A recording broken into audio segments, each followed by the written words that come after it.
Lecture de la lettre de Saint Paul apôtre aux Galates. Chapitre 3. Les 5 premiers versets. Galates stupides, qui donc vous a ensorcelé?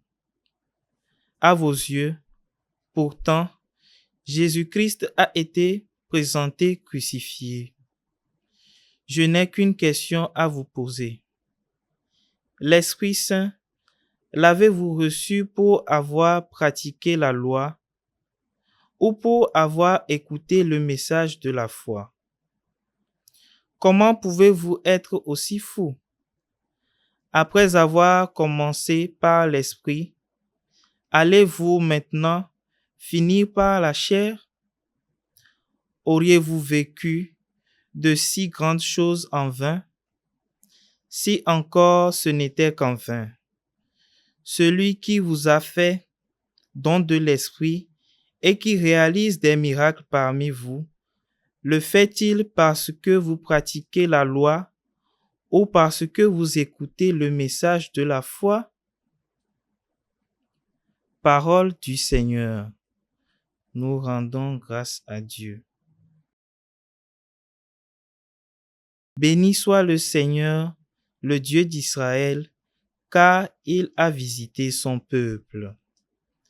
Béni soit le Seigneur, le Dieu d'Israël, car il a visité son peuple. Il a fait surgir la force qui nous sauve dans la maison de David, son serviteur, comme il l'avait dit par la bouche des saints, par ses prophètes, depuis les temps anciens. Béni soit le Seigneur, le Dieu d'Israël, car il a visité son peuple. Salut qui nous arrache à l'ennemi, à la main de tous nos oppresseurs, amour qu'il montre envers nos pères, mémoire de son alliance sainte. Béni soit le Seigneur, le Dieu d'Israël, car il a visité son peuple. Serment juré à notre Père Abraham de nous rendre sans crainte, afin que, délivrés de la main des ennemis, nous le servions dans la justice et la sainteté, en sa présence tout au long de nos jours. Béni soit le Seigneur, le Dieu d'Israël, car il a visité son peuple.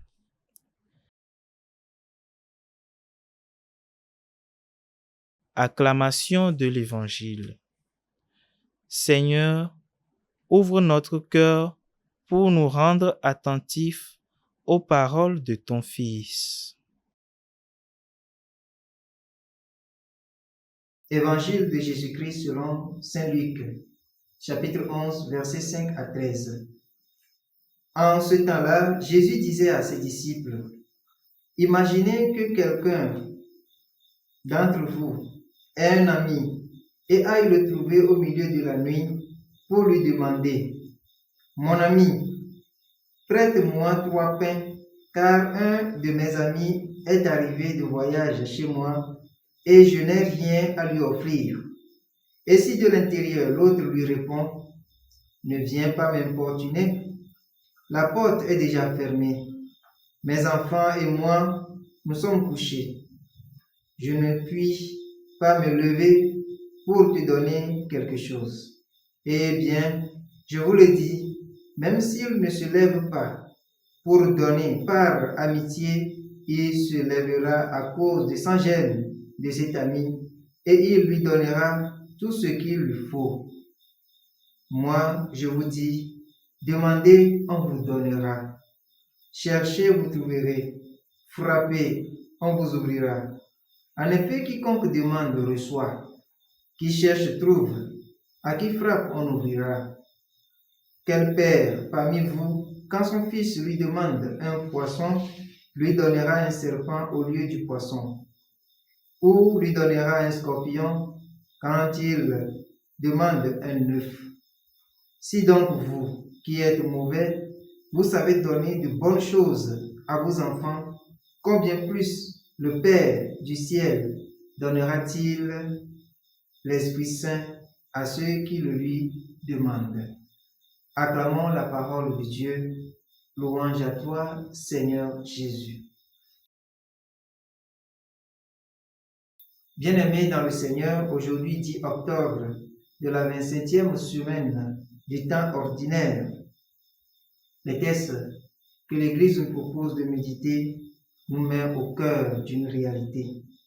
Bien-aimés de Dieu, il n'y a rien de plus stupide que de renier la vie d'enfant de Dieu qu'on a reçue dans le Christ. C'est ce qui justifie la réaction de Saint Paul à l'égard des chrétiens de la communauté de Galate dans la première lecture. Ces chrétiens qu'il traite d'ensorcelés et de stupides. Quand on reçoit l'Esprit Saint par le baptême, c'est pour agir, non pas selon la loi de l'homme ou encore la loi des humains, mais selon la foi. Lorsque cette vie est menée avec sincérité et clarté, Dieu est glorifié par notre vie et comme le dit le cantique de ce jour, il faut surgir. Lui-même, Dieu fait surgir la force qui nous sauve. Dieu ne se fatigue donc pas de nous écouter. Demandons-lui l'Esprit Saint, comme le souligne l'Évangile, pour que nous ayons des forces toujours neuves pour agir toujours selon la justice et le droit, faire toujours ce qui lui plaît. Ce faisant, nous pouvons chacun, selon ce qu'il est et ce qu'il fait, devenir une source de soulagement et de réconfort pour nos frères et sœurs qui viennent vers nous, comme à la manière de cet ami qui vient importuner son collaborateur.